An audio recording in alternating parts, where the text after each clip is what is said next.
Yo te voy a desvelar cuáles son las mejores películas psicológicas de todos los tiempos y además te voy a demostrar por qué. ¿Qué tal, gente? ¿Cómo estáis? Hoy vamos a hablar de psicología y de cine. Y no, esto no es el típico top de películas psicológicas que te recomiendan películas que son difíciles de entender, pero que poco o nada tienen que ver con la psicología. Por eso hoy os traigo 5 películas brutales que sí tratan temas psicológicos y juntos vamos a diseccionar cada una de ellas para descubrir todo lo que nos tienen que contar. Evidentemente habrá algunos spoilers, pero no te preocupes porque si has entrado aquí buscando una recomendación rápida, yo te aseguro que estas 5 películas son muy buenas. Así que si quieres ver la película sin saber nada, perfecto, mírala primero y luego ven aquí porque vas a alucinar tanto con lo que te tengo que contar que vas a tener ganas de volver a verla. Creía que el placer radicaba en no saber el final. No seas capullo. O también puedes quedarte conmigo hasta el final, descubrir por qué son unas películas psicológicas increíbles y disfrutarlas de una manera única y especial. Sea cual sea tu decisión, suscríbete y activa la campanita porque estamos a punto de empezar y lo que te voy a contar en este vídeo no te lo ha contado nadie. ¿Listos? ¡Empecemos! No hay muchas películas como The Babadook, y seguramente es de las pocas películas de terror que no da miedo. Se puede ver sin la necesidad de taparte con una manta o de abrazar a alguien de confianza, porque The Babadook en ningún momento trata de asustarte, y sin embargo es absolutamente terrorífica. Me explico. Las películas de terror que se estrenan en la actualidad son poco más que un amasijo de técnicas psicológicas pensadas para asustarnos. Son trucos baratos que consisten en movimientos bruscos de cámara, golpes de música o ruidos intensos que nos hacen saltar de la silla, pero que poco o nada tienen que ver con el terror auténtico. The Babadook no usa ninguno de estos trucos porque su terror es psicológico y cuando entiendas su significado oculto, te va a estallar la cabeza. Este es Sam. ¡No! Sam es un niño particular que tiene un miedo casi irracional a los monstruos. Se comporta de forma errática y violenta. ¿Quieres morir? Y se dedica a fabricar armas caseras con lo que encuentra por casa. Y ella es Amelia, una mujer que vive por y para su hijo, una madre con una paciencia que parece casi infinita y que echa de menos a su difunto marido. Un buen día ambos leen un cuento un tanto perturbador llamado The Babadook. Esto es lo que lleva puesto. ¿A qué es original? Y desde entonces, el monstruo del cuento cobra vida para aterrorizar la vida de esta familia. Y hasta aquí podría ser la típica película sobre monstruos, pero como os he prometido, esta es una de las mejores películas psicológicas, así que nada es lo que parece. Y a partir de aquí, hay spoilers. Toda esta cinta gira en torno a un acontecimiento trágico. El día en el que Amelia estaba a punto de dar a luz, ella y su marido se dirigían al hospital, cuando un vehículo choca contra ellos, matando instantáneamente al marido de Amelia. Pocas horas después, nació Sam. El resto de la historia es la consecuencia de no lidiar de la manera correcta con la pérdida de un ser querido. Es lo que los psicólogos llamamos un duelo patológico. Veréis, el duelo es un proceso psicológico natural que se produce cuando alguien pierde a un ser querido y que suele provocar bastante sufrimiento a la persona que lo padece. El duelo funciona de una forma similar a una herida y por tanto necesita de un tiempo para ser cicatrizada. El problema es que en ocasiones pasan los años y esta herida no acaba de cerrarse. Es el caso de Amelia. Quiero que te imagines por un momento lo que debe significar que la mera existencia de tu hijo te recuerde que el amor de tu vida ha muerto y que de alguna manera retorcida, él tiene la culpa. No te imaginas cuántas veces he deseado que hubiese sido tú y no él el que murió. Este pensamiento es el verdadero monstruo de la película. Babadook es un anagrama de Bad Book, el libro malo, y esto no es casual. En un momento de la película sabemos que la antigua profesión de Amelia era escribir cuentos infantiles, lo cual nos hace pensar que la que escribió el libro de Babadook fue ella misma. Escribí artículos para algunas revistas y cosas para niños. ¿Pero por qué escribió un cuento de terror para niños? Veréis, este libro es la explicación que le da a su hijo sobre sus conductas violentas y depresivas que manifiesta a medida que se acerca el cumpleaños de Sam, fecha que forzosamente también es el aniversario de la muerte de su marido, algo que no la permite lidiar con el duelo. Esta perspectiva explica gran parte del comportamiento de Sam, su nerviosismo y las ganas de proteger a su madre. No quiero que mueras. Al fin y al cabo, durante toda la película se prepara para algo que él sabe que va a ocurrir, porque no es la primera vez que aparece el monstruo. Un monstruo que no tiene nada de sobrenatural, pero sí de psicológico, y por esto la película es una metáfora brillante sobre qué significa la pérdida de un ser querido y lo difícil que puede ser lidiar con ello. De hecho, el final de la película nos muestra cómo se supera en realidad un duelo. Hay que dedicarle el tiempo y la atención suficiente, porque ignorarlo solo lo hace más fuerte. Feliz cumpleaños, cariño.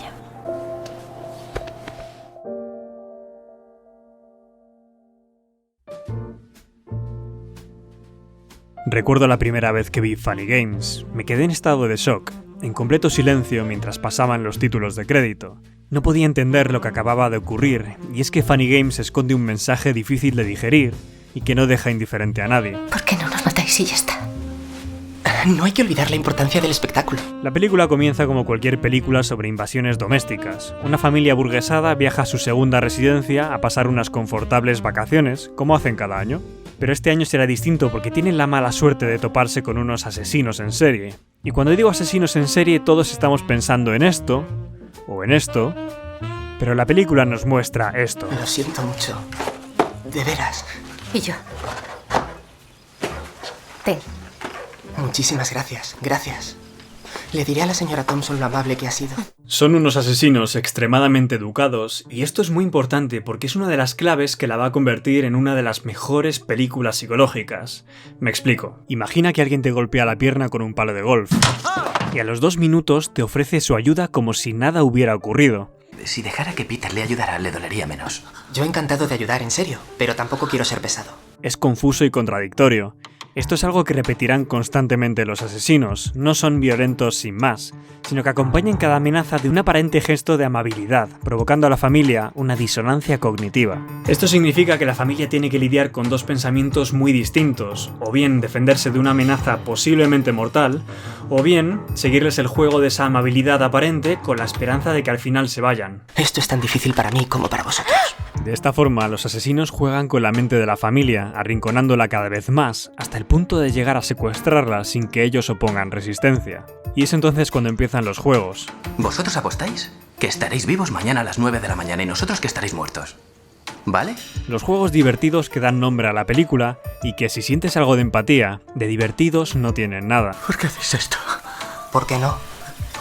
Incluso en un momento se burlan de las teorías que defienden que para ser malo tienes que haber sido criado en un entorno hostil. Sin embargo, lo que convierte a esta cinta en una de las mejores películas psicológicas es su mensaje oculto acerca de la violencia y nuestra forma de consumirla. Y a partir de aquí vienen spoilers. Es muy difícil ver esta película sin sentirse extremadamente incómodo, puesto que no nos trata como meros espectadores, sino que nos hace partícipes de la historia. Veréis, en varios momentos de la cinta ocurre esto. ¿Y vosotros qué decís? ¿Creéis que tienen alguna posibilidad? Estáis de su lado, ¿verdad? ¿Por quién apostáis?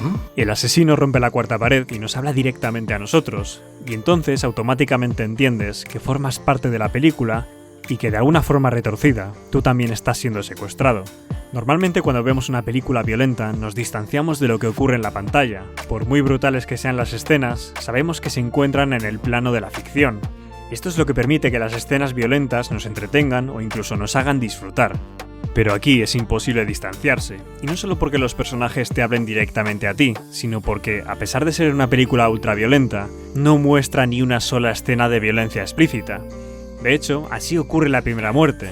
Se oyen gritos y un disparo, mientras ves cómo uno de los asesinos se prepara tranquilamente un sándwich en la cocina. El director te obliga a imaginar cómo en la habitación de al lado se produce una muerte terrible y dolorosa, consiguiendo que al final seas tú el que ha creado esa violencia.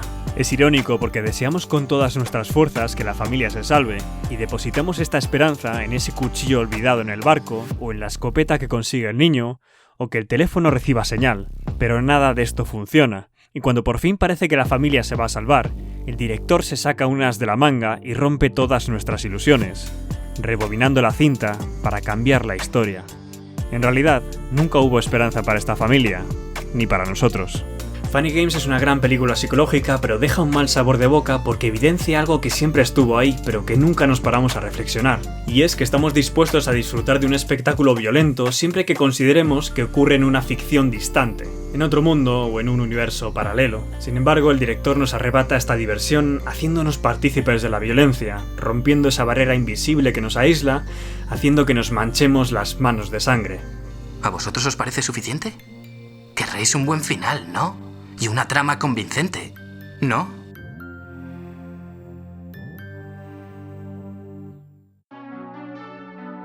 Si de algo estoy seguro es de que Memento es una película difícil de olvidar.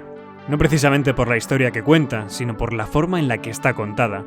Imagínate por un momento cómo sería tu vida si no pudieras fijar recuerdos duraderos en el tiempo. Que cada día de tu vida tuvieras que construir quién eres, sabiendo que en pocas horas lo olvidarás todo de nuevo.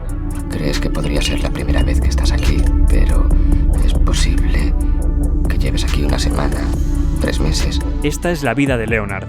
Leonard sufre un trastorno neurológico llamado amnesia anterógrada, el cual le impide generar nuevos recuerdos. La gente con este tipo de amnesia no guarda los acontecimientos en la memoria a largo plazo, y por tanto, cada día o cada ciertas horas, su mundo es un lienzo en blanco que tienen que volver a pintar. He perdido la memoria reciente, sé quién soy, lo sé todo sobre mí, es solo que desde el golpe no puedo crear nuevos recuerdos. Todo se desvanece. Y así es como nos hace sentir esta película. Mirad, en esta cinta los acontecimientos están narrados desde el final al principio. Y esta es una estructura de guión brillante, porque el hecho de que el relato no sea lineal nos hace partícipes del trastorno de memoria que sufre el protagonista. Al igual que él, no sabemos qué ha sucedido anteriormente, o lo que es lo mismo, tampoco tenemos memoria. Ni siquiera sé si ya nos conocíamos. Y solo este detalle la convertiría en una de las mejores películas psicológicas, pero es que hay mucho más que contar. En condiciones normales, el trastorno de Leonard sería claramente incapacitante, pero no para él, porque tiene un sistema. Se escribe notas para recordar lo que debe hacer y saca fotografías con su Polaroid a las personas o lugares que quiere recordar. Y cuando esto no es suficiente, usa su propio cuerpo como lienzo e inmortaliza lo más importante en forma de tatuajes. Disciplina y organización. Utilizo los hábitos y la rutina para poder vivir. Y es que Leonard necesita recordar porque está llevando a cabo una misión extremadamente difícil: vengar el asesinato de su mujer a manos de unos ladrones que entraron a la fuerza en su casa. Leonard está convencido de que su sistema es mucho más fiable que la memoria, porque se basa en pruebas, en hechos y en datos aparentemente objetivos, mientras que la memoria es falible. La memoria no es fiable. Oh, por favor. No, la memoria Eso no es perfecta y no sirve de mucho. Hechos, no recuerdos. Así se investiga. Y en parte tiene razón. Solemos creer que la memoria funciona como un álbum de fotografías que podemos consultar cuando queramos, pero en realidad nuestra memoria es reconstructiva. Esto quiere decir que al evocar un recuerdo, este pasa por un filtro en el que rellenamos los huecos que no logramos recordar con nuestras expectativas, deseos y valores morales hasta que obtenemos una imagen que nos convence. Esa imagen es a la que acabamos llamando memoria. La memoria puede cambiar la forma de una habitación y cambiar el color de un coche. Los recuerdos desvirtúan. Son una interpretación, no un registro. Y no importan si tienes los hechos. Sí, para investigar un crimen lo mejor son las pruebas y los hechos. Sin embargo, lo que nunca reconocerá Leonard es que su sistema de documentos y fotografías no solo tiene los mismos fallos de la memoria convencional, sino que además esconde uno de los engaños más brutales de la historia del cine. Y a partir de aquí vienen spoilers. Durante la película, Leonard repite constantemente una historia que le sirve para explicar su trastorno y para remarcar lo importante que es tener un sistema que sustituya a la memoria. Es la historia de Sammy Yankees. Sammy es un hombre que tras un accidente de coche no lograba recordar nada a los 2 minutos. No podía trabajar ni hacer nada. Las facturas médicas se amontonaban. Tras varios meses de lucha contra el trastorno, su esposa tomó medidas extremas con la esperanza de que Sammy lograra recordar. Pidió a su marido que le inyectara insulina una y otra vez para ver si así se daba cuenta de que le estaba dando una dosis mortal. Al final, Sammy mató de forma involuntaria a su esposa. Ahora está internado. No sabe que su mujer ha muerto. El gran giro de esta película es que en realidad, la historia de Sammy es la historia del propio Leonard. Él fue quien mató a su mujer. Leonard fabrica la historia de Sammy Yankees porque es incapaz de asumir esta información y por eso dedica el resto de su vida a buscar al supuesto asesino de su esposa. Ese era Sammy, no yo. Te conté lo de Sammy. Sí, ya. Quizás te lo cuentes una y otra vez a ti mismo. Su sistema es el autoengaño perfecto que le mantiene ocupado persiguiendo fantasmas. ¿Cuántas veces ha encontrado al supuesto asesino de su esposa y consumado la venganza? En la película se nos muestran 2 veces, pero todo apunta a que han ocurrido muchas más. Es un ciclo que no tiene fin. De algún modo lo sabré. No podrás acordarte. Esta vez lo sabré, será diferente. Yo también lo creía. La verdad es que estaba seguro, pero no ha sido así. Leonard es víctima de lo que conocemos como una disonancia cognitiva. Y estoy seguro de que ese nombre te suena porque... Exacto. Y ya que estás por ahí, suscríbete. La disonancia cognitiva es la tensión o la ansiedad que experimentamos cuando lo que hacemos entra en conflicto con nuestras creencias o nuestras actitudes. Y esta falta de coherencia entre lo que hacemos y lo que pensamos nos provoca un malestar terrible. En el caso de Leonard, esto es evidente. Mató a la persona que más quería, y aunque fue de manera involuntaria, este es un hecho imposible de soportar para él. Durante toda la película, Leonard manipula las pruebas de tal manera que pueda continuar con su ciclo. Esto lo hace incluso para matar al único personaje que conoce realmente la causa de la muerte de su mujer. Este autoengaño es lo que da sentido a su vida. Al final podemos resolver la disonancia cognitiva de muchas maneras, pero en la mayoría de ocasiones nos comportamos como Leonard y hacemos trampas para que ésta desaparezca. Acabamos manipulando nuestras creencias para que encajen entre sí, creando una ficción aparente que nos lleva al autoengaño para no tener que enfrentarnos a la cruda realidad. Supongo que solo puedo hacerte recordar las cosas que tú quieres que sean ciertas. Te mientes a ti mismo para ser feliz. Eso no tiene nada de malo. Todos lo hacemos. ¿A quién le importa si hay algunos detalles que prefieres no recordar?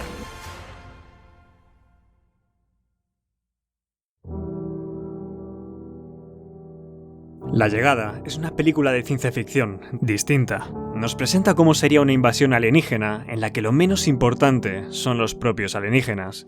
No es una de esas películas en las que la humanidad tiene que luchar contra una amenaza exterior, porque ni siquiera sabemos si estos visitantes son una amenaza. Solo tenemos la certeza de que hay una llegada, pero no sabemos de quién, ni qué quieren de nosotros. Y esta incertidumbre la convierte en una de las mejores películas psicológicas.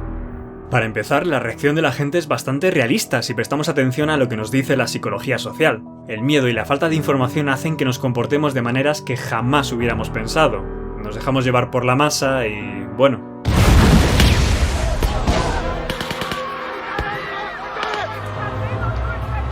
Esta noche la primera fotografía de los extraterrestres se ha hecho viral. Disturbios, saqueos, conspiraciones que incitan a la rebelión y las grandes naciones bailando entre el secretismo y la necesidad de cooperar ante una amenaza que no alcanzan a comprender. Hemos recibido un mensaje de los... ¡Maldita sea! En medio de todo este caos, hay una persona que sí podría comunicarse con los visitantes, la doctora en lingüística Louise Banks, que a lo largo de la película irá descifrando el complejo idioma de los alienígenas. Algo que le trae consecuencias imprevistas, porque al mismo tiempo que va comprendiendo más y más su extraño lenguaje, comienza a tener visiones de una niña que parece no conocer. Y esto, por muy extraño que parezca, podría tener una explicación psicológica. Bueno, con muchos matices, veréis. Existe una hipótesis psicolingüística que afirma que distintos idiomas dan lugar a distintas visiones sobre el mundo. O dicho de otra manera, que la lengua da forma al pensamiento. Es la hipótesis Sapir-Whorf en su versión blanda. La inmersión completa en un idioma extranjero puede llegar a reconfigurar tu cerebro. Sí, la hipótesis de Sapir-Whorf. Lo que defiende esta hipótesis es que según la forma en la que está construido el lenguaje, prestaremos más atención a algunos elementos de la realidad. Un ejemplo claro de esto lo vemos en la tribu de los Amondawa, los cuales no tienen palabras para referirse al concepto del tiempo. Vamos, que en su idioma no hay una palabra equivalente a la palabra años o a la palabra meses, porque para ellos es algo que carece de importancia. En cambio, en una de las regiones de España ocurre todo lo contrario. El idioma gallego contempla unas 70 formas distintas de referirse a la lluvia según su intensidad o duración. Es algo que con otros idiomas no somos capaces de apreciar porque simplemente no hemos desarrollado las categorías lingüísticas y mentales para ello. Y estas pequeñas sutilezas en el lenguaje pueden hacer que personas de distintos países entiendan cosas muy diferentes de un mismo evento. No sabemos si entienden la diferencia entre un arma y una herramienta. Nuestra lengua es confusa y hay palabras con dobles significados. En un estudio se pidió a gente de varias nacionalidades que narraran una historia en base a una serie de imágenes. Lo que se descubrió fue que los hablantes de español se fijaban más en el tiempo en el que la acción transcurría. Los hablantes de inglés hacían más hincapié en la dirección espacial de lo que sucedía, mientras que los hablantes de turco destacaban más a los protagonistas de la escena. Aprendemos a dar importancia a ciertas categorías mentales dependiendo del idioma que hablemos. Sin embargo, la película va mucho más allá. Lo que nos propone es que una vez la doctora Louise Banks aprende el idioma de los alienígenas, esta es capaz de percibir el mundo y la realidad que lo rodea, como lo harían ellos. Y a partir de aquí vienen spoilers. Si uno lo aprende, cuando lo aprende realmente, comienza a percibir el tiempo como ellos. Entonces puede ver el porvenir. El tiempo no es igual para ellos. No es lineal. La Llegada se basa en la hipótesis Sapir-Whorf en su versión dura, porque no solo defiende que el lenguaje puede afectar al pensamiento, sino que afectaría directamente a cómo concebimos la realidad. Esto significa que quien aprendiese el idioma alienígena sería capaz de pensar como ellos, y resulta que estos extraterrestres manejan el tiempo de una manera muy particular. Si nosotros percibimos el tiempo como una línea, ellos lo perciben como un todo. Para ellos no existe pasado, presente o futuro, porque todo es parte de lo mismo. De esta manera, la doctora Louise Banks es capaz de hacer cosas tan bonitas como recordar el futuro. Un futuro en el que ve a su hija que aún no ha nacido. Porque lo que propone esta película es que conceptos como arriba y abajo o antes y después son simples construcciones humanas que dan sentido al mundo a través de nuestras limitaciones, en este caso, de nuestro lenguaje. Por desgracia os tengo que decir que esta hipótesis en su versión más dura se encuentra bastante desacreditada. Sin embargo, es uno de los elementos que la convierten en una de las películas psicológicas más interesantes, porque la hipótesis Sapir-Whorf funciona como un elemento narrativo brutal. La sucesión de los acontecimientos en muchos momentos no es lineal, sino emocional. Nos muestra momentos del futuro y del presente, entremezclados, pero siempre que estén siendo emocionalmente relevantes para la protagonista. Estamos tan limitados por el tiempo, por su orden. Y esto es brillante porque así es como funciona nuestra memoria. Tendemos a recordar mucho más aquellos momentos que van acompañados de un fuerte impacto emocional. Son recuerdos que coleccionamos y que acaban formando nuestra identidad porque son los que dan sentido a nuestra historia. Imagina cómo serías tú si pudieras hacer algo tan extraño como recordar el futuro. Al final esto es lo que hacen las buenas películas de ciencia ficción. Poco importa que en esta película haya alienígenas, porque lo que hace esta cinta es ponernos un espejo delante para hablar sobre los límites del ser humano y que soñemos sobre qué pasaría si algún día los dejáramos atrás. Ahora no estoy tan segura de creer en principios y finales. Hay días que definen nuestra historia más allá de nuestra vida. Como el día en que ellos llegaron.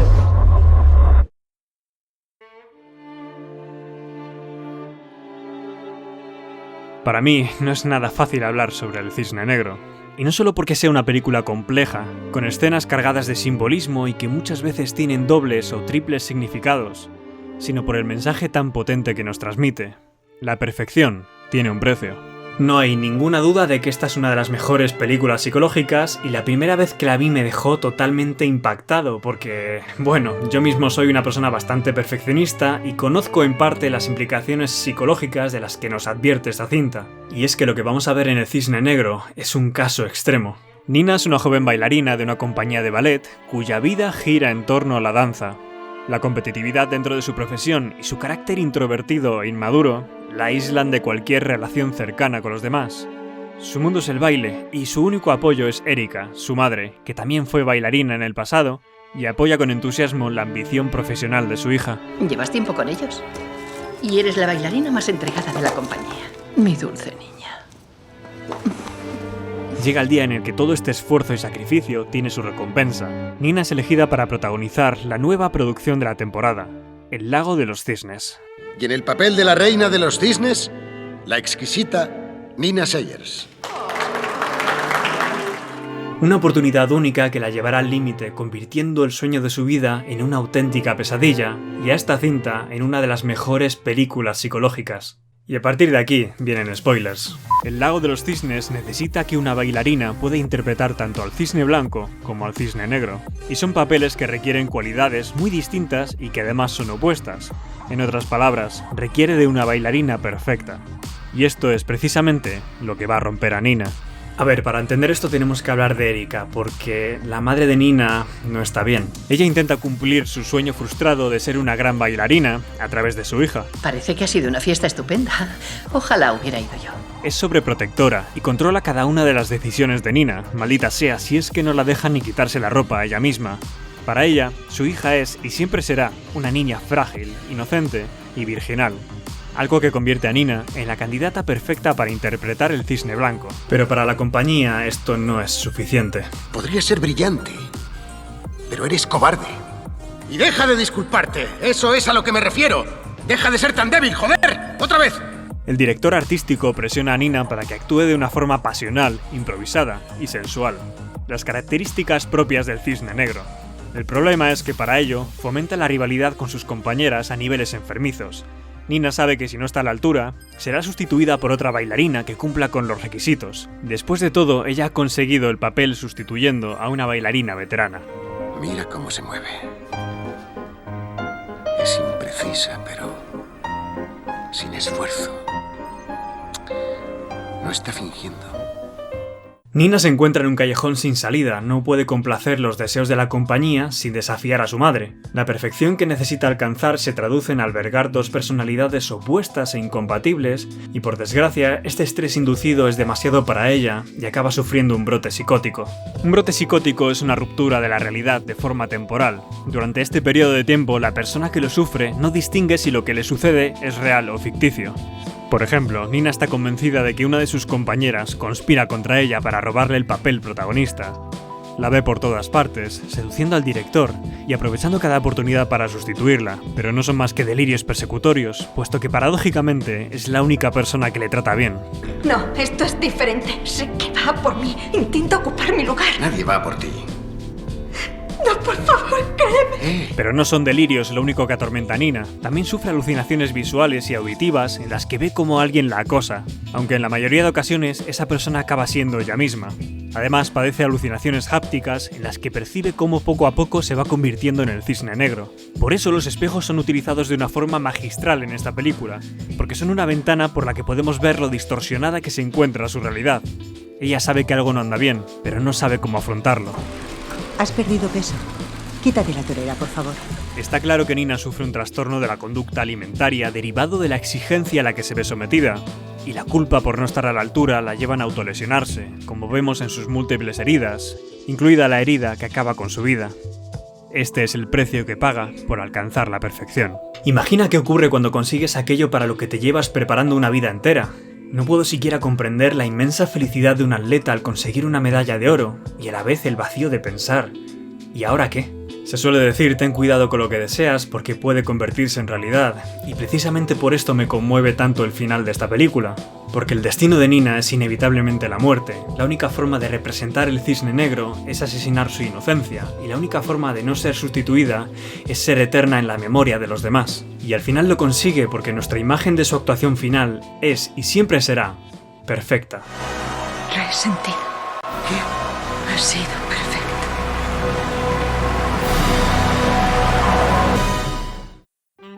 Pues estas son las 5 mejores películas psicológicas, pero hay muchas más que no cabían aquí porque si no el vídeo habría sido eterno. Así que déjame en los comentarios cuál es tu película psicológica favorita, tanto de las que hemos hablado aquí como de las que no. Y dicho esto, ¿sabes cuáles son las peores películas psicológicas? Si quieres saberlo, suscríbete y activa la campanita para que YouTube te avise cuando suba este vídeo, que te aseguro que va a ser muy interesante y divertido. Muchas gracias por estar ahí, nos vemos en el siguiente. Hasta otra.